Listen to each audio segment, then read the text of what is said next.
నమస్కారం అండి. ముందుగా మాకు అండగా నిలిచిన అందరికీ ధన్యవాదాలు తెలుపుతున్నామండి. నేను డాక్టర్ ప్రియాంక ఫాదర్ని. నా పేరు వెంకటేష్ అండి. వాస్తవానికి మేము హైదరాబాద్ నుంచి హుటాహుటిని ఇక్కడికి రావడానికి కారణం ఏంటంటే, అమ్మాయి పరిస్థితి క్రిటికల్గా ఉంది. మేము ఇప్పటి వరకు కంప్లైంట్ చేసింది, పర్సనల్గా కంప్లైంట్ చేసింది లేదు కాబట్టి కేసు ఏమైనా తప్పుదోవ పడుతుందో ఏమో, పోలీసు వాళ్ళు కరెక్ట్గా పని చేస్తారో లేదని కొన్ని అనుమానాలు ఉండేవి. అందుకొరకే ఇక్కడికి వచ్చాము, వాస్తవ పరిస్థితులు ఏంటో తెలుసుకోవడానికి. ముందుగా హోమ్ మినిస్టర్ అనితా మేడం గారికి, ఎస్పీ గారికి, జిల్లా కలెక్టర్ గారికి, అలాగే ఎమ్మెల్యే వాసు గారికి, తర్వాత సిఏ గారికి, ఎస్పీ గారికి, డిఎస్పీ గారికి, వీళ్ళందరినీ కలిసిన తర్వాత నిజంగా వీళ్ళందరికీ చేతులెత్తి మొక్కుతున్నాను నేను. ఇక్కడ మేము వచ్చిన తర్వాత మేము అనుకున్నది ఏంటి, ఇక్కడికి వచ్చిన తర్వాత ఏంటి అనేది మేము రియలైజ్ అయ్యాము. ముఖ్యంగా అనితా మేడం గారు మాటలని కొన్ని వక్రీకరించినట్టు, ఏదో ఒక ఛానల్ వక్రీకరించినట్టుగా మాకు తెలిసింది. దయచేసి మాపై దయ ఉంచి ఏ ఛానల్ వాళ్ళైనా గాని మా బాధను వ్యక్తపరుస్తున్నాము, దాన్ని రాజకీయంగా చేయొద్దండి, మాకు ఇబ్బంది కలిగించొద్దండి. మాకు న్యాయము జరుగుతుందని మీరందరూ అండగా నిలిచి చేస్తున్నది నిజంగా మాకు సంతోషము. కానీ కొన్ని విషయాలని వక్రీకరించి మళ్లీ మా మనోవేదనకి గురి అయ్యేటట్టుగా చేయొద్దండి. దయచేసి వాళ్ళకి చేతులెచ్చి నమస్కారం చేస్తున్నాను. అలాగే ఇక్కడికి వచ్చిన తర్వాత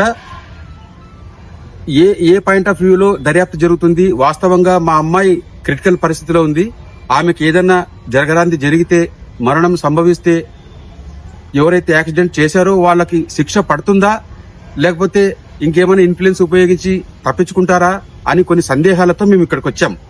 వాస్తవానికి ఇక్కడికి వచ్చిన తర్వాత మాకు తెలిసింది ఏంటంటే, పోలీసు వాళ్ళు చేసిన ఎంక్వైరీ పాయింట్ టు పాయింట్ వాళ్ళు చెప్పడము, ప్రతిదీ వాళ్ళు నోట్ చేసుకోవడము, ప్రతిదీ వాళ్ళు రికార్డ్ చేయడము, అలాగే ఫుటేజెస్ తీసి పెట్టడము, దాన్ని క్లియర్ గా వివరంగా మాకు అర్థమయ్యేలా చెప్పి ఏం జరుగుతుంది, ఏం చేయబోతున్నారు అదంతా విన్న తర్వాత మాకు నిజంగా సాటిస్ఫై అయింది.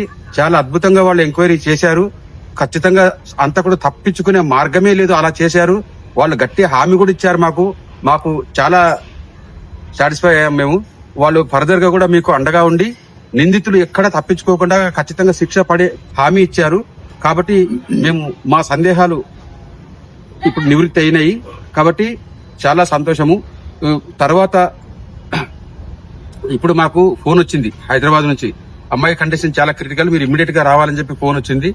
డాక్టర్లు ఫోన్ చేశారు, మేము బయలుదేరి వెళ్ళిపోతున్నాము.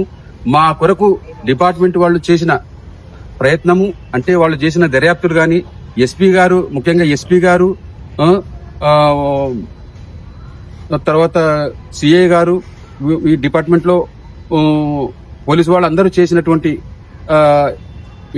ఇన్వెస్టిగేషన్లు అవన్నీ చాలా చాలా క్లియర్ గా ఉన్నాయి. మాకు ఎలాంటి సందేహం ఇప్పుడు లేదు. ఎందుకంటే మాకు సందేహంతో వచ్చాము యాక్చువల్ గా. అది ఏమైనా మిస్యూజ్ అవుతుందేమో అనే ఉద్దేశంతోనే వచ్చాము యాక్చువల్ గా. అక్కడ చావు బతుకుల మధ్య నా బిడ్డ కొట్టుమిట్టాడుతుంటే కూడా తర్వాత మిస్యూజ్ కాకూడదు, నిందితులు తప్పించుకోకూడదు అనే ఉద్దేశంతో ఇక్కడికి వచ్చాము. అనుమానాలతోటి ఇక్కడికి వచ్చిన తర్వాత మాకు క్లియర్ గా మాకు అర్థమైంది. వాళ్ళు ప్రతిదీ మాకు ఎక్స్ప్లెయిన్ చేసి సెక్షన్లు ఎలా మారతాయి, వాళ్లకు శిక్ష పడడానికి వాళ్ళు ఏం చేస్తున్నారో అన్ని వివరించారు. నిజంగా చేతులిచ్చి వాళ్ళకి నమస్కారం చేస్తున్నాను. మా కొరకు హృదయపూర్వకంగా నిజంగా వాళ్ళు కష్టపడి ప్రతిదీ కరెక్ట్ గా నోట్ చేశారు. మాకు చాలా సంతోషం.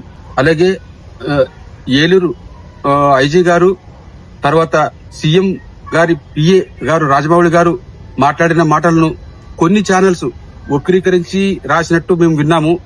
దయచేసి రాజకీయం చేయొద్దండి. ఇప్పటికే చెడు బాధతో ఉన్నాం మేము, మమ్మల్ని రాజకీయాల్లోకి లాగొద్దండి. దయచేసి ఛానల్ వాళ్ళు మాకు సహకరించాలన్నప్పుడు మనస్ఫూర్తిగా సహకరించండి, మాకు న్యాయం జరిగేలా చేయండి. మీరందరూ సహకరించడం వల్లనే మాకు అన్ని విధాలుగా మాకు న్యాయం జరుగుతుంది. కాకపోతే కొంతమంది ఏదో వక్రీకరించి ఇలా మేము మొన్నటి నుంచి చూస్తున్నాం.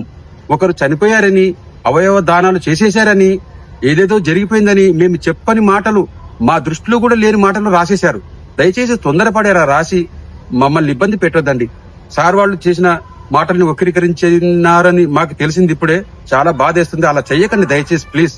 మీడియా వాళ్ళు వాస్తవాన్ని అర్థం చేసుకుని మేము నిజంగా చెప్పుంటే అదే టెలికాస్ట్ చేయండి, మమ్మల్ని వేరే విధంగా బాధ పెట్టొద్దండి దయచేసి. ఈ వీడియో నచ్చితే లైక్ చేయండి. అలాగే మా ఛానల్ ని ఫస్ట్ టైం కనుక చూస్తున్నట్టయితే ఇప్పుడే సబ్స్క్రైబ్ చేసుకుని పక్కనే ఉన్న గంట సింబల్ ని యాక్టివేట్ చేసుకోండి. అప్పుడే మేము పెట్టే ప్రతి వీడియో మీకు నోటిఫికేషన్ గా వస్తుంది. అలాగే ఈ వీడియో పూర్తిగా చూసినందుకు ధన్యవాదాలు.